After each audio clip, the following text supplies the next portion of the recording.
here to talk briefly on the subject of biofouling and in particular biofouling as it applies to vessels' hulls and other submerged fittings.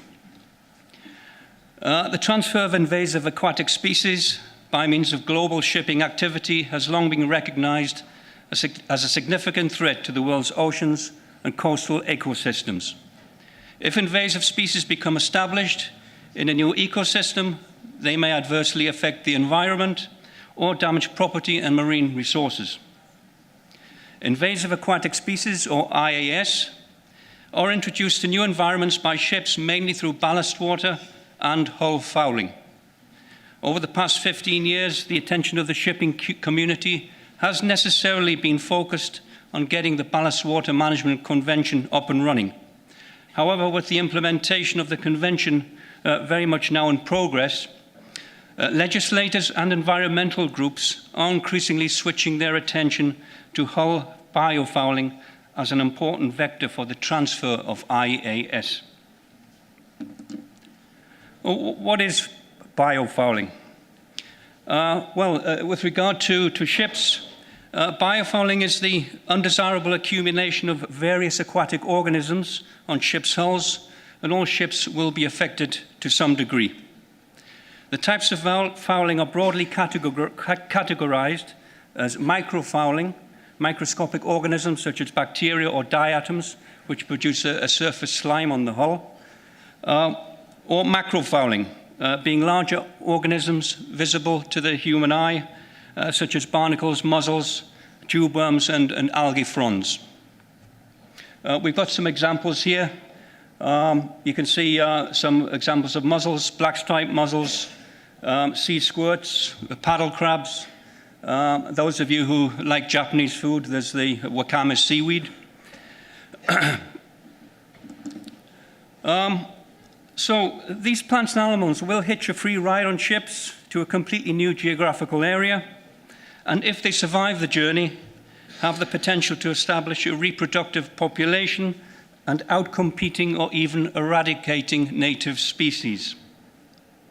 Some studies have suggested that biofouling is a far more important vector for the transfer of invasive species than ballast water, and that's something that surprises a lot of people. In New Zealand, for example, it's stated that around 87% of non-indigenous marine species are associated with biofouling on international vessels.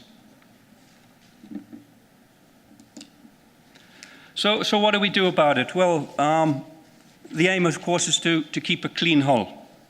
The benefits are not just environmental, as a clean hull will maintain the hydrodynamic performance of the vessel, and with that will improve the fuel efficiency and reduce emissions of greenhouse gases. Now, of course, traditionally we've been combating hull fouling principally by means of anti-fouling coatings, of which a tremendous amount of work has been done and is being done by the paint coating manufacturers to make these systems more efficient and more environmentally safe. But if not carefully managed, these systems are likely to fail, allowing for the development of excessive fouling. Apart from maintenance standards, hull biofouling is also influenced by other factors, such as the operating profile of the vessel, the trading routes, whether the ship's been idle for a significant period of time, the design and construction of the vessel, and particularly the so-called niche areas around the hull. Locations such as the sea chests, hull recesses, bow and stern thrusters, anodes, that sort of thing.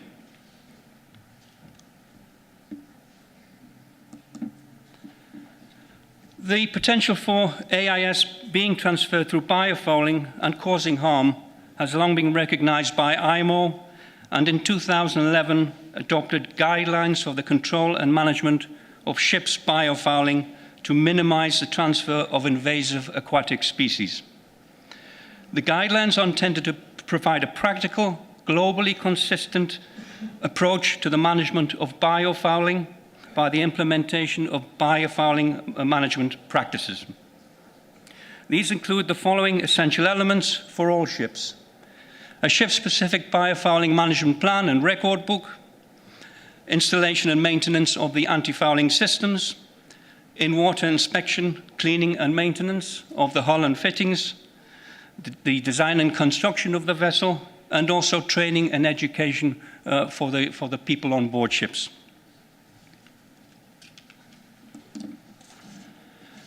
It's important to remember that the IMO guidelines are presently not mandatory, but port flag and coastal states should exercise due diligence to implement the guidelines to the maximum possible extent. In effect, the control of biofouling remains largely voluntary. However, in the absence of an international regulatory framework for minimizing the transfer of IAS through biofouling, has resulted in a number of local governments developing their own unilateral regulations and requirements, most notably New Zealand, Australia, the United States, and in particular the state of California. The legislative requirements and manner in which they are applied vary, but are broadly referenced to IMO's biofouling guidelines. However, the consequences of non-compliance are potentially very serious. We may look at the approach of New Zealand in that respect.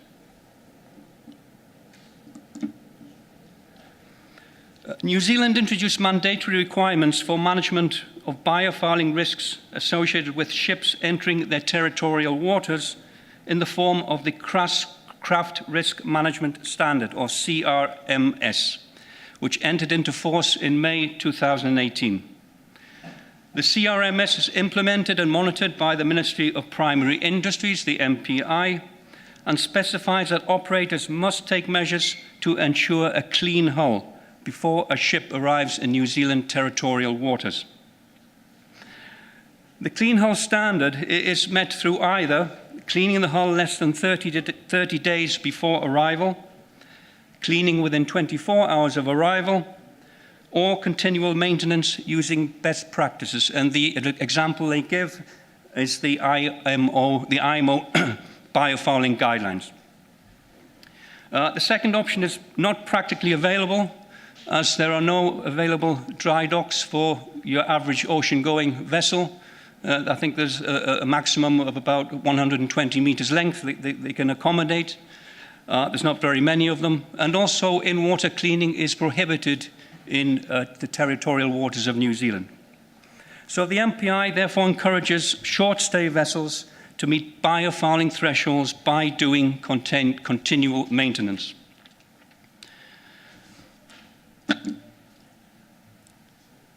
Now, we've got two guide diagrams here. On the left-hand side, you can see that vessels are broadly categorized into short-stay and long-stay vessels.